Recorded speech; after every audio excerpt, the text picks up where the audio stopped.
आठवण आहे का आपल्याला उद्या 26 तारीख आणि गणराज्य दिवस आहे म्हणून कारण कोणी बोललं नाही. आता ते दर रविवारी आपण उद्देशिका वाचतो तो भाग वेगळा, परंतु कोणी बोललं नाही, कोणी कुणाला मंगलकामना दिल्या नाही. म्हणजे मंगलकामना देण्यासारखा दिवस नाही आहे की काय असं वाटतं मला. तर गणराज्य दिवस आहे उद्या 2026 आणि 77वा गणराज्य दिवस आहे. माझ्या कॅल्क्युलेशन प्रमाणे 77वा गणराज्य दिवस आहे. आजच्या गणराज्य दिनाच्या निमित्ताने तथागत गौतम बुद्धाचं स्मरण करणंही आवश्यक आहे. कारण 25 नोव्हेंबर 1949च्या संविधान सभेतील अंतिम भाषणात डॉक्टर बाबासाहेब आंबेडकर म्हणतात, जेव्हा तेव्हा तुम्हाला सूचना आहे माझी, जेव्हा केव्हा संविधानावर बोलायचं असेल, संविधानातील लोकशाहीवर बोलायचं असेल, तर त्या भाषणामध्ये तुम्ही आवर्जून सांगा की भारताच्या संविधानात जी लोकशाही गणराज्याची संकल्पना डॉक्टर B.R. आंबेडकरांनी मांडलेली आहे, ती संकल्पना त्यांनी बुद्धाच्या भिक्खू संघापासून घेतलेली आहे.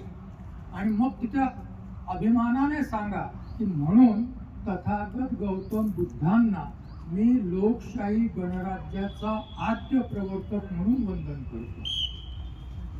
हे आवर्जून सांगावं. जेव्हा केव्हा संविधानासंबंधी बोलायचा प्रसंग येईल तुमच्यावर, तेव्हा हे आवर्जून सांगा की लोकशाही गणराज्याचे आद्य प्रवर्तक फ्रान्सची क्रांती नाही आहे. त्यांना कदाचित माहीत नसेल युरोप खंडामध्ये फ्रान्सची क्रांती नाही, सगळ्याच गोष्टी सगळीकडे पसरतात आवश्यक नाही. तर तथागत गौतम बुद्धकालीन भिक्खू संघ हा बाबासाहेबांकरता आदर्श आहे. म्हणून वज्जीचं वगैरे आपण उदाहरण नेहमीच देतो ना, यांचं तर राऊत साहेबांचं तर म्हणजे पेट उदाहरण आहे, प्रसिद्ध उदाहरण आहे, देता येईल तर द्या, परंतु याचा उल्लेख तुम्ही आवर्जून करावा. अशा या लोकशाही गणराज्याच्या आद्य प्रवर्तक तथागत गौतम बुद्धांना मी वंदन करतो. भारतीय संविधानाचे निर्माता, धम्मचक्र प्रवर्तक आणि एक आवर्जून सांगावंसं वाटतं की सध्या जगामध्ये लोकशाहीला आव्हान उपस्थित झालेलं आहे. भारतातच लोकशाही संकटात आहे असं नाही, जगामध्ये लोकशाही संकटात आहे. आणि खेदाची बाब अशी की लोकशाहीच्या माध्यमातून निवडून आलेल्या लोकांनी लोकशाही संकटात आणलेली आहे. लोकशाहीच्या माध्यमातून निवडून आलेल्या लोकांनी लोकशाही संकटात आणलेली आहे. अमेरिकेत लोकशाही जिवंत आहे असं किती लोकांना वाटतं?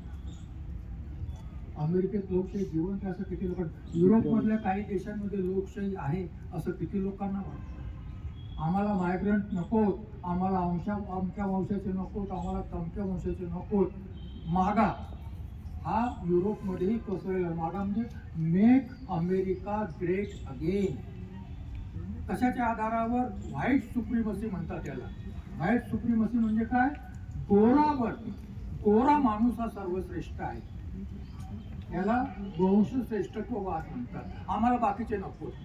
गोरा माणूस हा श्रेष्ठ आहे, आम्हाला बाकीचे नकोत. मग ते कोणताही, आम्हाला काळे म्हणत नाही, गोरेही म्हणत नाही. भारतीय लोकांची अवस्था कशी आहे? आम्ही काळेही नाही आणि गोरेही नाही. त्यांना गव्हाळा रंग वगैरे वगैरे काहीतरी म्हणतात, त्यांना ब्राऊन पीपल म्हणतात. हे लक्षात ठेवा. एशियन लोकांना ब्राऊन पीपल म्हटलं जातं, नॉट ब्लॅक, नॉट व्हाईट. तर सुप्रीमसी हा सिद्धांत हिटलरने मांडलेला होता. वंश श्रेष्ठत्वाचा सिद्धांत, ज्याला फॅसिझम म्हणतात, वंश श्रेष्ठत्वाचा सिद्धांत. आर्य लोक जगात सर्वश्रेष्ठ असून जगावर राज्य करण्याकरताच जन्मात आलेले आहेत, अशा प्रकारचा तो सिद्धांत होता. त्यामुळे जगात जी लोकशाही संकटात आहे, त्या लोकशाहीला वाचवावयाचं असेल तर काही विचारवंत करतात. वंदना संघ कसा विचार करतो? आपण विचारवंत जरी नसलो तरी वंदना संघ प्रामाणिकपणे लोकशाही, गणराज्य, संविधान याच्या प्रती समर्पित आहे. त्यामुळे आपल्या स्तरावर आपण विचार करतो, जगाच्या स्तरावर हा विचार केला जातो. आणि मग या स्थितीमध्ये लोकशाही जिवंत ठेवावयाची असेल तर डॉक्टर आंबेडकर आज जगाला आठवतात. डॉक्टर आंबेडकर आज जगाला आठवतात. मी स्टिग्लिट्झचं उदाहरण नेहमी देतो. स्टिग्लिट्झनं आणि पुस्तक लिहिलेलं आहे, डेमोक्रेटिक सोसायटी म्हणून पुस्तक आहे. त्या पुस्तकाचं शीर्षक आहे, या 2025ला आलेलं आहे स्टिग्लिट्झचं पुस्तक. त्या पुस्तकामध्ये तो डेमोक्रेटिक सोशलिझमची संकल्पना मांडतो. बाबासाहेबांचं नाव नाही घेतलं त्याने. डेमोक्रेटिक सोशलिझमची संकल्पना मांडतो. का प्रश्न निर्माण झाले ते? का प्रश्न? लोक ट्रम्पला का निवडून देतात? जर देशामध्ये बेकारी असेल, देशामध्ये अव्यवस्था असेल, देशामध्ये सार्वजनिक लोकांचं जीवन, सामान्य माणसाचं जीवन कठीण होत असेल आणि प्रस्थापित लोकशाही व्यवस्था जर ते प्रश्न सोडवत नसेल तर मग मैं हूं ना, मोदी है तो मुमकिन है, ट्रम्प है तो मुमकिन है, हम तो इतिहास में बड़े महान थे, अभी भी हो सकते हैं. जे अशा लोकशाही जेव्हा हे प्रश्न सोडवायला लोकशाही जेव्हा असमर्थ ठरते तेव्हा लोक अशा प्रकारचे पर्याय निवडतात, असाही एक सिद्धांत मांडला जात आहे. आणि म्हणून मग हे प्रश्न सोडवायचे असतील तर डॉक्टर आंबेडकरांनी पॉलिटिकल डेमोक्रेसी अपूर्ण आहे हा सिद्धांत मांडलेला आहे. आता मी वेगळ्या पद्धतीने बोलतोय तुमच्याशी. पॉलिटिकल डेमोक्रेसी ही अपूर्ण आहे. ही डेमोक्रेसी पहिल्यांदा इकॉनॉमिक डेमोक्रेसीमध्ये कन्वर्ट केली पाहिजे. इकॉनॉमिक डेमोक्रेसीमध्ये कन्वर्ट केली म्हणजे काय? माणसाला जिवंत राहायचं आहे पहिली गोष्ट ना, नंतर बाकीच्या गोष्टी धर्म, संस्कृती, अमक टमक केव्हा जिंदा बचेंगे तो ना, ते बचने का सवाल नाही आहे तो. आणि ती सन्मानाने जगता आलं पाहिजे. इकॉनॉमिक डेमोक्रेसी ही लोकांना आजीविकेची हमी देते, लोकांना आजीविकेची हमी देते. आणि इथे सोशलिझमची संघटना आहे. म्हणजे political democracy plus economic democracy ही आजीविका आणि मूलभूत हक्काची हमी देते. सोशलिझम फक्त आजीविकेची हमी देतो, लोकशाही फक्त मूलभूत हक्काची हमी देते. आणि त्यामुळे लोकशाही अपूर्ण आहे असं बाबासाहेब म्हणतात. त्यामुळे लोकशाही अपूर्ण आहे असं. आणि बाबासाहेब म्हणतात, सांगा लोकांना आहे, बाबासाहेब म्हणतात जर तुमच्याजवळ खायला प्यायला नसेल तर तो तरी त्याला तुम्हाला मर जाएंगे फिर भी, असं कोणी म्हणेल का? सोपं आहे. पोट भरलेल्या लोकांना सांगा मरा पण जातीसाठी मरा, असं सांगणं सोपं आहे ना, नाही का? मरा पण धर्मासाठी मरा, सोपं आहे. कोणाला त्याचं पोट भरलेलं आहे त्याला तो म्हणेल वाचल्यावर पाहिजे, मला जर तो धर्म मला जगवत असेल, ती व्यवस्था मला जगवत असेल, ती व्यवस्था मला खायला देत असेल तर मी पहिल्यांदा जिवंत राहील बाबा, नंतर बाकीच्या गोष्टी करेन. आणि म्हणून बाबासाहेबांची इकॉनॉमिक डेमोक्रेसी, बाबासाहेबांचं डेमोक्रेसी प्लस सोशलिझम ही संकल्पना दोन्ही देते. भारतीय अर्थव्यवस्था, भारतीय समाज हा त्या पलीकडे आहे. भारतीय समाजामध्ये जाती व्यवस्था आणि धार्मिक असहिष्णुता हे जे दोन प्रॉब्लेम्स आहेत, हे प्रॉब्लेम जगामध्ये फारसे नाही आहे. जाती व्यवस्था प्रॉब्लेम आहे. आणि त्यामुळे डॉक्टर आंबेडकर भारताच्या लोकशाहीसाठी अंतिम लक्ष्य सांगतात सोशल डेमोक्रेसी. अंतिम लक्ष्य काय सांगतात? सोशल डेमोक्रेसी सांगतात. इकॉनॉमिक डेमोक्रेसी त्यांच्याकरता अपूर्ण आहे. सोशल डेमोक्रेसी म्हणजे काय? सोशल डेमोक्रेसी म्हणजे समानता, स्वतंत्रता, बंधुता आणि न्याय, आणि प्लस एक मी जोडू इच्छितो व्यक्तीची प्रतिष्ठा. व्यक्तीची प्रतिष्ठा ही जीवनाचं मूल्य झालं पाहिजे. गरीब असो श्रीमंत असो त्याला मी सन्मानाने वागवेन, ते मूल्य व्हावं की होऊ नये. समानतेने वागवेन, परंतु सन्मानाने वागवेन ही वेगळी बाब आहे ना. समानतेने वागवणं, सन्मानाने वागणं या दोन गोष्टी भिन्न आहेत की नाही? मग गरीबातला गरीब असेल, कोणीही असो माझ्याकरता तो, त्यालाही मी माणूस म्हणून सन्मानाने वागेन. आणि म्हणून व्यक्तीची प्रतिष्ठा कुठे आलेली आहे? उद्देशिकेमध्ये आलेली आहे. व्यक्तीची प्रतिष्ठा माझी नाही आहे, कुठे आलेली आहे? उद्देशिकेमध्ये आलेली आहे. आणि म्हणून मग बाबासाहेब म्हणतात की जीवनाचे मूल्य झाले पाहिजे. आणि मग दोन शब्दात जर सांगायचं असेल, पॉलिटिकल डेमोक्रेसीने काय दिलं?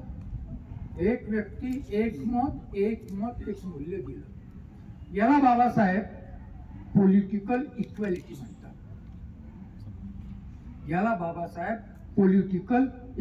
म्हणतात. आज लोकशाही जिवंत नसली तरी, इलेक्शन्स किती रिग केले जात असले तरी, इलेक्शन्स कोणत्याही पद्धतीने जिंकले जात असले तरी, एक व्यक्ती एक मत सिद्धांत गेला का? एक व्यक्ती एक मत एक मूल्य सिद्धांत दिला का हा कायम आहे सिद्धांत. ही व्यवस्था ट्रान्सफॉर्म करून एक व्यक्ती एक मूल्य, 1 पर्सन 1 व्हॅल्यू, सगळी समानता, ती बाबासाहेबांकरता सोशल डेमोक्रेसी आहे. ती बाबासाहेबांकरता सोशल डेमोक्रेसी आहे. आणि मग ही सोशल डेमोक्रेसी कदाचित इतर समाजामध्ये आवश्यक नसेल, त्यामुळे ते फक्त इकॉनॉमिक डेमोक्रेसी पर्यंत बोलतात. परंतु बाबासाहेब त्याच्याही पलीकडे बोलतात. आणि मग ही डेमोक्रेसी अस्तित्वात आणावयाची असेल तर क्रांती करावी लागते. क्रांती 2 प्रकारची आहे. भारतामध्ये गांधी आणि आंबेडकर दोघांचे नाव मी घेईन यावेळी. अहिंसक क्रांती बोलतात दोघे. परिवर्तनाची भाषा दोघंही बोलतात, परंतु अहिंसक क्रांतीची भाषा बोलतात, जेव्हा की जगाला अहिंसक क्रांती परिचित नाही. जेव्हा की जगाला अहिंसक क्रांती परिचित नाही. नेल्सन मंडेला विषयी बोललं जातं. नेल्सन मंडेला दक्षिण आफ्रिका आता त्याच्या विस्तारात मी जाणार नाही, मला जे मांडायचं आहे ते बाजूला राहून जाते.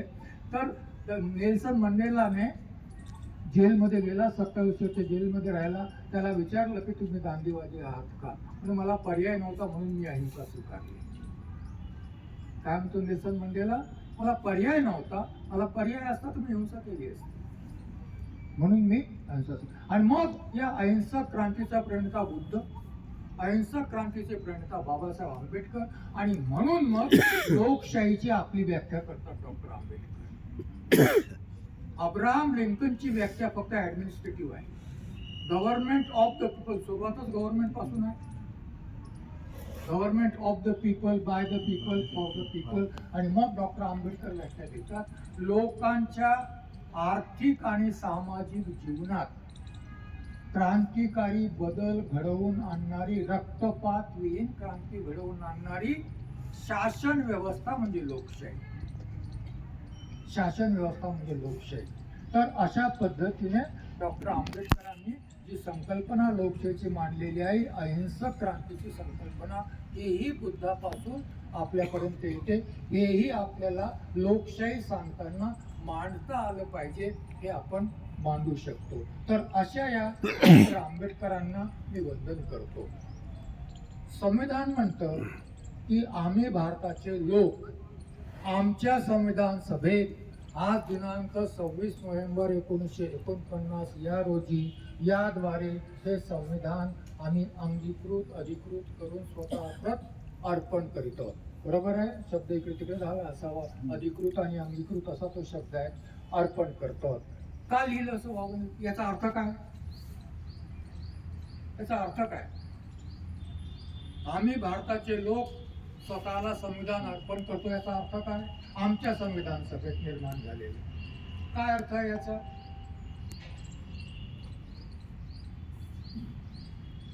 काय अर्थ आहे? विनाकारणच लिहिले का ते शब्द? तुम्ही रात्रंदिवस पाठ आहे सगळ्यांना, रोज वाचता तुम्ही ना. का लिहिले? कठीण काम आहे. याचा सिंपल अर्थ असा आहे की डॉक्टर आंबेडकर संविधान सभा आणि संविधान मानतात की या संविधानाचे निर्माता लोक आहेत. म्हणून ते क्लेम करतात की संविधान सभा आमची आहे, ही लोकसभा आमची आहे, ही विधानसभा आमची आहे, ही ग्रामपंचायत आमची आहे. आम्ही म्हणू ते झालं पाहिजे. लोक क्लेम करतात ना, किती ठामपणे लिहिलेलं आहे की आमच्या संविधान सभेत. याच्यावर जेवढा भर द्याल ते संकल्पना अधिक स्पष्ट होईल. जेवढा भर द्याल आमच्या संविधान सभेत, याच्यावर जेवढा भर द्याल. वाय? का लिहावं असं वाटलं डॉक्टर आंबेडकरांना? आणि का संविधान सभेला वाटलं की हे स्वीकारलं गेलं पाहिजे? डॉक्टर आंबेडकरांनी लिहिलं म्हणून बिंदोक लोक बसले होते का तिथे? डॉक्टर आंबेडकर म्हणतात माझ्यापेक्षाही संविधानाचे ज्ञाता लोक या सभेमध्ये बसलेले आहेत, तरी तुम्ही मला ही संधी दिली, त्याबद्दल देशाची सेवा करण्याची संधी दिली, त्याबद्दल मी आभारी आहे. बिंडोक होते का तिथे बसलेले लोक? कोणीच बिंडोक नव्हते. एकापेक्षा एक तज्ञ होते. संधी मिळाली, बाबासाहेबांनी संविधान लिहिलं. हा भाग वेगळा आहे. याचा अर्थ बाबासाहेब च्या तुलनेने बाकीचे लोक बिंदूक होते असा त्याचा अर्थ होत नाही. कारण बाबासाहेब म्हणतात आणि नाव घेतात त्या याचं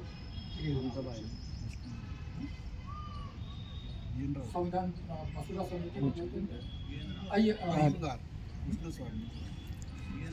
अय्यंगार BN राव कृष्ण एनिवे तर का लिहिलं असेल हे, का लिहिलं असेल? कारण जगात अनुभव असा आहे की संविधान जर सुरक्षित ठेवायचं असेल तर केवळ लोक सुरक्षित ठेवू शकतात. राजनेते, राजकीय पक्ष हे सत्तेचं राजकारण करतात. संविधान जोपर्यंत सत्तेत येण्याला सहाय्य करतं तोपर्यंत राजकीय पक्ष आणि राजनेते संविधानाचा उपयोग करतात. जिथे जिथे संविधान त्यांना सत्तेत येण्यात बाधा उत्पन्न करतं तिथे तिथे संविधान वीज काढायचा प्रयत्न करतात. ते संविधानाप्रती लोकां एवढे प्रामाणिक असतीलच असं संविधान सभा मानत नाही, असं डॉक्टर आंबेडकर मानत नाही. आणि त्यामुळे मग संरक्षणाची जबाबदारी कोणाची? लोकांची.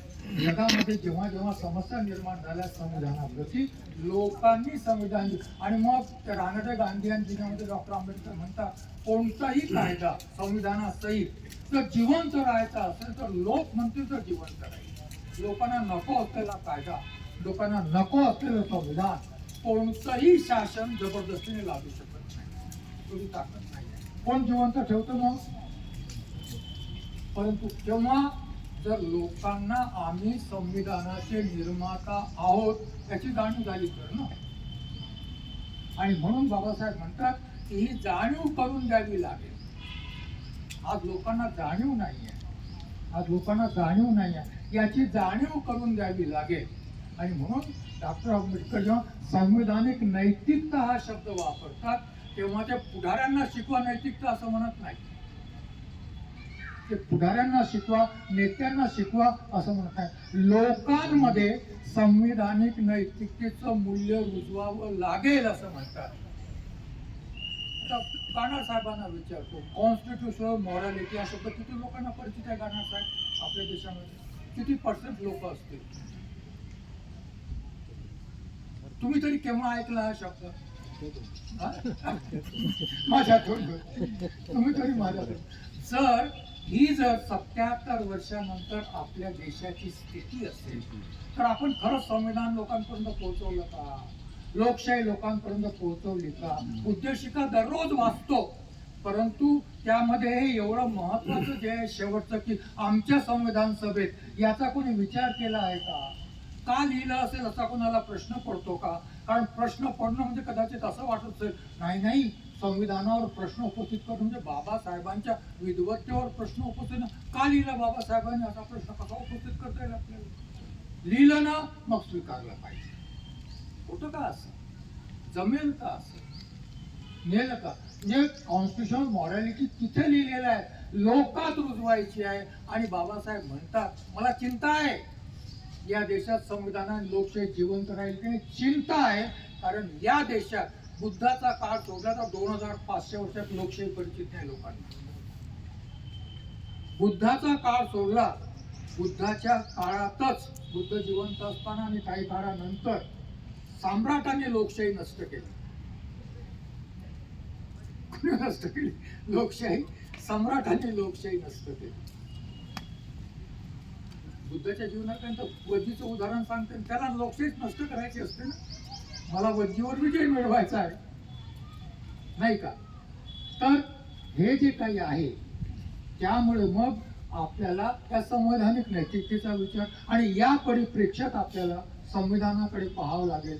या परिप्रेक्ष्यात आपल्याला लोकशाही पाहावी लागेल. अत्यंत बाबासाहेब म्हणतात की या देशात लोकशाही नाही आहे, तरीही 77 वर्ष लोकशाही जिवंत आहे. तरी 77 वर्ष संविधान जिवंत आहे. कसं जिवंत आहे हा नंतरचा विचार आहे, परंतु जिवंत आहे. श्रेय कोणाला आहे? पुन्हा लोकांना. श्रेय कोणाला आहे याचं? लोकांना आहे. आणि म्हणून कसंही का असेना आपण सर्वांनी लोकशाही जिवंत ठेवली याकरता तुमचं अभिनंदन करतो. आणि तुम्हाला या दिनाच्या मंगल कामना पण देतो. या दिनाच्या मंगल कामना पण देतो. काय दिलं या लोकशाहीने सामान्य माणसाला? लोक शब्द दिला. लोक शब्द दिला. कधी कधी असाही विचार करा की हा लोक शब्द जेव्हा संविधानात आला त्याच्या आधी आम्ही लोक नव्हतो का? नाही, राजेशाही होती ना, प्रजा होती. आम्ही प्रजा होतो. आम्ही कोण होतो? प्रजा होतो. की कोणीतरी आमच्यावर शासन करत होतं. जिथे प्रजा आहे तिथे राजा आहे, शासक आहे. जिथे लोक आहेत तिथे लोक स्वयंशासक आहे आणि स्वयंशासितही आहे. स्टेटस बदललं की नाही बदललं? तुमचा माझा दर्जा बदलला की नाही बदलला? प्रजेचा लोक झालो मी, बदलला की नाही बदलला? तू गरीब आहेस पण तरी तू भारताचा लोक आहेस. तू गरीब आहेस परंतु तरी तू भारताचा लोक आहेस. बरोबर आहे? दर्जा बदलला की नाही बदलला हे सांगावं लागेल की नाही लोकांना? आपल्याला हे सांगावं लागेल. काय दिलं आम्हाला? शासक बनवलं, स्वयंशासक बनवलं. आणि मग स्वयंशासक बनवल्यानंतर तिथे स्पष्टपणे लिहिलेलं आहे. याच्यासाठी थोडंसं नेहरूचं भाषण वाचावं लागेल तुम्हाला. नेहरूचं आभार एवढ्याच करता मानतो की त्या भाषणामध्ये नेहरू स्पष्टपणे म्हणतात, भूतकाळाशी संबंध विच्छेद करून आम्हाला नवीन भारत घडवायचा आहे. याचा अर्थ आजच्या परिप्रेक्ष्यामध्ये पहा. आज कोणता भारत घडवण्याची प्रक्रिया सुरू आहे? आज कोणता भारत हवा आहे लोकांना? आज कोणता भारत हवा आहे? बीजेपीचा नवीन अध्यक्ष आलेला आहे. त्याच्याविषयी मी कदाचित आज बोलणार होतो पण नंतर मला आठवलं की उद्या 26 जानेवारी आहे. आपण 26 जानेवारी बोललं पाहिजे म्हणून तो विषय मी टाळतोय. पण बोलेन मी त्याच्यावरती, नवीन अध्यक्षच्या संबंधात बोलेन मी. परंतु तो आपल्या भाषणामध्ये म्हणतो की सनातन धर्माची सुरक्षा ही आमची प्राथमिकता आहे. त्याचं भाषण आहे अध्यक्ष.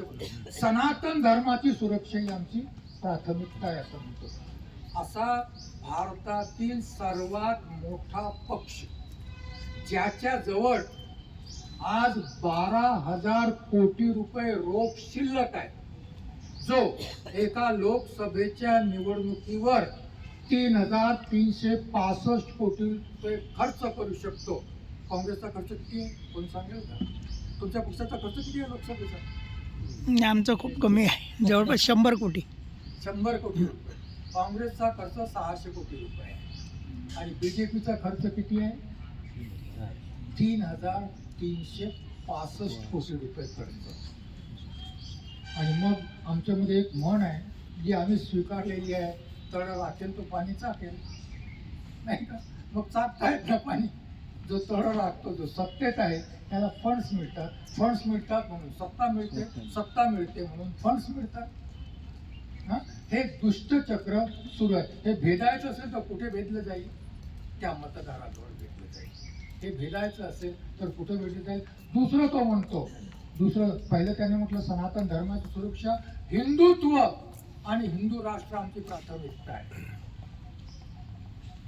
हिंदुत्व आणि हिंदू राष्ट्र आमची प्राथमिकता आहे. लोकशाही सुरक्षित ठेवायचं अभिवचन देतो का? हे त्याचं भाषण लोकशाही सुरक्षित ठेवण्याचं अभिवचन देतं का? आणि तरी मग आम्ही कधी कधी बोलतो सरकारने लोकशाही पालन करत नाही. ते त्याच्यासाठीच आलेले आहे. त्यांनी लोकशाहीचं पालन करावं, त्यांनी प्रामाणिकपणे निवडणुका घ्याव्यात, त्यांनी प्रामाणिकपणे संविधान राबवावं. या अपेक्षा करणारे कोणाकडून अपेक्षा करतो? आपण त्यांच्याकडून करतो. आणि सगळ्यात महत्वाचं जर काही असेल, अनेक गोष्टी महत्वाच्या आहेत की लोकशाहीचं निर्मूलन म्हणा, लोकशाहीला आघात म्हणा, लोकशाहीला मृत्यूपंथाला नेण्याला कोणत्या प्रकारचे प्रयत्न करण्यात येत आहेत. मी फक्त मताच्या अधिकाराविषयी बोलतो. एवढ्याच करता बोलतो की आम्हाला डॉक्टर आंबेडकर लोकांना वेगवेगळ्या पद्धतीने सांगावं लागेल. डॉक्टर आंबेडकरांनी मताचा अधिकार 1919 साली मागितला. कोणाकरता मागितला? पददलितांकरता मागितला. संघर्ष करावा लागला तेव्हा संविधानात डॉक्टर आंबेडकर नसते, मसुदा समितीमध्ये किंवा संविधान सभेत, तर तुम्हाला आम्हाला मताचा अधिकार नसता मिळाला. का नसता मिळाला?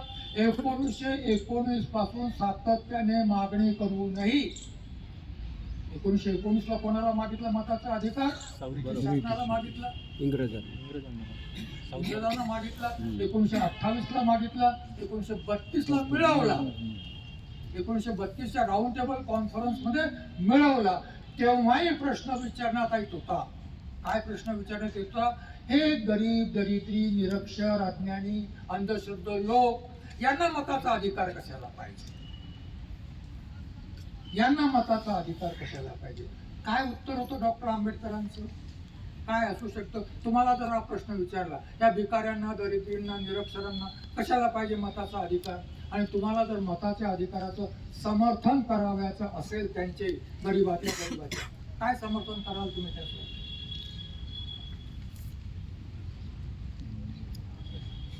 त्यांचं प्रबोधन होईल, ते उद्या अधिकाराप्रती जागृत होतील. बरोबर.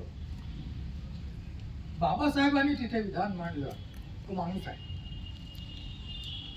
त्याला एवढं तारतम्य आहे की माझं हित कशात आहे, एवढी बुद्धी आहे त्याला की माझं हित कशात आहे, आणि मग माझं हित ज्याच्यात आहे त्या हितासाठी तो मतदान करेल. म्हणून त्याला मताचा अधिकार पाहिजे. आणि म्हणून बाबासाहेब आग्रहाने दोन गोष्टी बोलतात. आग्रहाने दोन गोष्टी. आम्हाला फक्त मताचा अधिकार नको, आम्हाला आमच्या प्रतिनिधित्वाचा अधिकार पाहिजे. रिप्रेझेंटेशन इन पर्सन म्हणतात बाबासाहेब. रिप्रेझेंटेशन ऑफ ओपिनियन आणि रिप्रेझेंटेशन ऑफ पर्सन असे शब्द वापरलेले आहेत. का?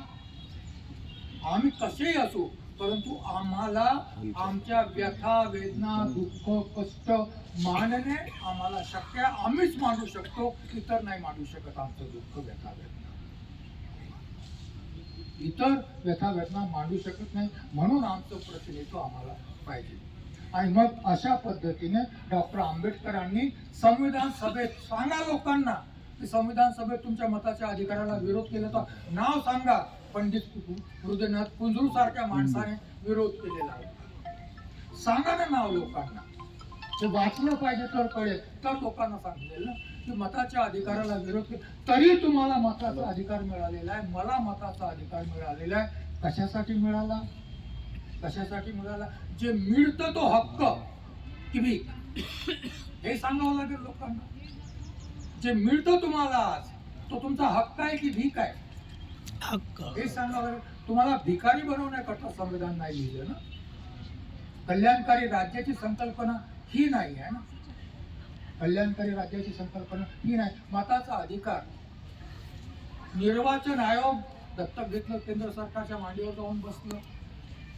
SIR स्पेशल इन्व्हेस्टिगेशन काय हो? SIRचा उद्या लॉंग फॉर्म सांगा. स्पेशल इंटेन्सिव्ह रिव्हिजन असं काहीतरी आहे मला वाटते. बरोबर आहे. मतदार याद्याचं स्पेशल इंटेन्सिव्ह. कारण कालपासून तो आठवण्याचा विचार करतोय. विचारले पोराला त्याचा लॉंग फॉर्म सांग, मला आठवत नाही. पण तो आता पुन्हा वेळेवर ती गडबड झाली. कशासाठी? कोट्यावधी मतदारांना वगळण्यात येत आहे. उत्तर प्रदेशमध्ये कोट्यावधी मतदारांना वगळण्यात येत आहे. कसं सरकार कसं वागते पहा. लोकांना मताच्या अधिकारापासून वंचित करावयाचं असेल तर ते सांगावं लागेल आपल्याला लोकांना. कालपर्यंत मी मतदार नाही हे सिद्ध करणं सरकारचं दायित्व होतं. कालपर्यंत मी मतदार नाही हे सिद्ध करणं कोणाचं काम होतं? मी अपराधी आहे हे सिद्ध कोणी करावं? न्यायालयाने करावं. माझं दायित्व नाही. आज मी मतदार आहे हे सिद्ध करणं माझं दायित्व झालेलं आहे.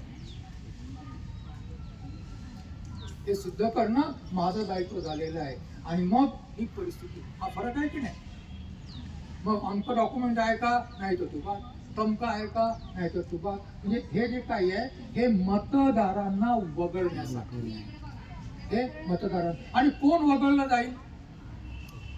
कोण वगळलं जाईल? सर्वसामान्य. सर्वसामान्य जातीलच, परंतु कदाचित त्यांना असं वाटतं की हे आपले कधीच होऊ शकत नाही, झाले तरी यांचं काही दलित, मुस्लिम असे लोक साधारणपणे वगळले जातील. इथपासून सुरुवात आहे. निवडणूकच होऊ द्यायची नाही. 9 वर्ष निवडणुका झाल्या नाही कॉर्पोरेशनच्या. कोणाला काही वाटलं का? ज्या सरकारने 9 वर्ष निवडणुका होऊ दिल्या नाही, तेच सरकार निवडून आल्यावर आम्ही लोकशाही जिवंत ठेवल्याचा दावा करतो. 9 वर्षापर्यंत निवडणुका होऊ दिल्या नाहीत. हा नवीन ट्रेंड आलेला आहे की निवडणुकाच होऊ द्यायचं नाही. याची पुढची पायरी येते आहे ना, एक देश एक निवडणूक. याची पुढची पायरी येते आहे एक देश एक निवडणूक. या एक देश एक निवडणुकीमध्ये 2 गोष्टी होणार आहेत. एक तर 5 वर्ष सत्तेत कायम राहण्याची हमी मिळेल जो कोणी निवडून आला असेल त्याला, कारण कसं विस्थापित करावं त्या संबंधी काय करतो असेल माहीत नाही. पण दुसरी गोष्ट अशी की ज्याच्याजवळ धनधान्य संपन्न राष्ट्रीय पक्ष जे आहेत ते सगळ्या देशावर राज्य करतील. एक देश एक निवडणूक झाली तर. आणि मग ही व्यवस्था ही संसदीय लोकशाहीला मारणारी आहे. एक देश एक निवडणूक संसदीय लोकशाहीला मारणारी आहे. आता या कॉर्पोरेशनच्या निवडणुकीमध्ये नवीन ट्रेंड सुरू झालेला आहे. अविरोध निवडून येतात. इतके राजकीय पक्ष अस्तित्वात असतानाही कोणी अनपोज कसा येऊ शकतो? एखादा अपवाद सोडा, परंतु कोणी अनपोज कसा येऊ शकतो? आणि मग निर्वाचन आयोगाचे महाम सांगतात आम्हाला संविधानात अशी कोणतीच तरतूद नाही, त्यामुळे तो अनपोज आला त्याला आम्ही काहीच करू शकत नाही. राज्यपाल भाषण देत नाही, काय करणार? देतो तर वाचत नाही, काय करणार? म्हणजे अशा पद्धतीने. आणि मग आज लोकशाहीच्या नावाखाली, लोक कल्याणाच्या नावाखाली गव्हर्नमेंट ऑफ द पीपल विसरलं जात आहे, बाय द पीपल विसरलं जात आहे, आणि ऑफ द पीपल विसरलं जात आहे, बाय द पीपल विसरलं जात आहे, आणि केवळ फॉर द पीपल आहे. आणि म्हणून लाडक्या बहिणीसारख्या योजना ज्या आहेत, मोफत धान्याच्या ज्या योजना आहेत, या योजनाला कॅप्टिव्ह वोटर्सच्या योजना म्हणतात, लाभार्थी मतदाराच्या योजना म्हणतात. संविधानाने लाभार्थी वोटर्सची संकल्पना नाही केलेली आहे. संविधानाला जो वोटर अपेक्षित आहे तो सद्विवेक बुद्धीने स्वतंत्रपणे कोणत्याही प्रलोभनाला बळी न पडता मतदान करणारा वोटर अपेक्षित आहे. प्रलोभन कोणी देऊ नयेत हे अपेक्षित आहे, ते दोष आहे प्रलोभन. आणि मग यांनी आम्हाला कॅप्टिव्ह वोटर्स बनवून ठेवलेलं आहे. अशाही परिस्थितीत जर हे संविधान जिवंत ठेवायचं असेल, अशाही परिस्थितीत जर ही लोकशाही जिवंत ठेवायची असेल तर 2 गोष्टी फक्त, म्हणजे लोकांपर्यंत गेल्याशिवाय आपल्याला पर्याय नाही. आणि व्यवस्थितरित्या जर आपण संविधान, मताचा हक्क, सद्विवेक बुद्धीने मतदान वगैरे वगैरे जर समजावून सांगू शकलो तर कदाचित आपल्याला लोकशाही, संविधान जिवंत ठेवता येईल. आणि बाबासाहेबांनी जो विश्वास सामान्य माणसावर व्यक्त केला तो सार्थ होत असल्याचं आपल्याला दाखवता येईल.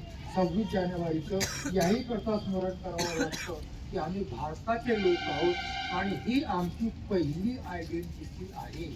मी वारंवार सांगतो, आम्ही भारताचे लोक आहोत आणि ही आमची पहिली आयडेंटिटी आहे.